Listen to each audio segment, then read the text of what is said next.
আসসালামু আলাইকুম। দেখুন আমার শখের মাটির ব্যাংকটা আমি ভেঙে ফেললাম। কালকে আমরা মালয়েশিয়া যাব। মালয়েশিয়া থেকে সিঙ্গাপুর যাব। সিঙ্গাপুর থেকে কিছু গোল্ড কেনার ইচ্ছা আছে। আমরা দেখুন সকাল ভোর হয়ে গেল। আমরা এখন এয়ারপোর্টের দিকে যাচ্ছি। এয়ারপোর্ট থেকে কিছু নিয়ম কানুন আছে। দেখেন আমরা যে এর জন্য দাঁড়িয়ে আছি। এখন ইমিগ্রেশনে যাচ্ছি। ইমিগ্রেশন শেষ। এখন আমরা এখানে প্রসেসিং শেষ। এখন আমরা সিরিয়াল ধরে সবাই প্লেনের দিকে যাচ্ছি। এখানে লেখা আছে যে কী করা যাবে কী করা যাবে না।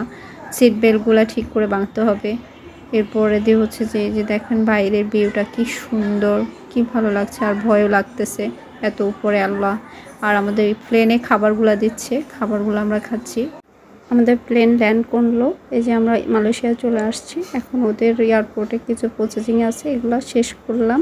আপনার ভাইয়ের কিছু ছবি তুললো ওইখানে দাঁড়িয়ে। তোলার পরে দিয়ে আমাদের কাজ শেষ। আমাদের সামনে আমরা গাড়ির জন্য ওয়েট করতেছি, আমাদের গাড়ি আসবে হোটেলে যাওয়ার জন্য। তারপর আমরা হোটেলে চলে যাবো। এই যে আমাদের গাড়ি চলে আসছে। আমরা এখন হোটেলের দিকে রওনা দিলাম। এই হোটেলে চলে আসলাম। হোটেলে আসার পরে যে এখানে আমাদের কিছু আমরা আগে থেকে বুকিং দিয়ে আসছি। তো বুকিং দিয়ে আসার পরে এখন ওইখানে কিছু নিয়মকানুন আছে, এগুলো যে দেখে আপনাদের বাইরে কথা বলতেছে। কথা শেষ করার পরে দেন আমরা রুমের দিকে যাচ্ছি। দেখেন এত সুন্দর দৃশ্য, সবারই ভালো লাগতেছে। আসলে বাইরের দেশে কার না ভালো লাগে, সবারই ভালো লাগে। একটু ঘোরাফেরা, একটু খাওয়া দাওয়া সবারই ইচ্ছে করে এরকম।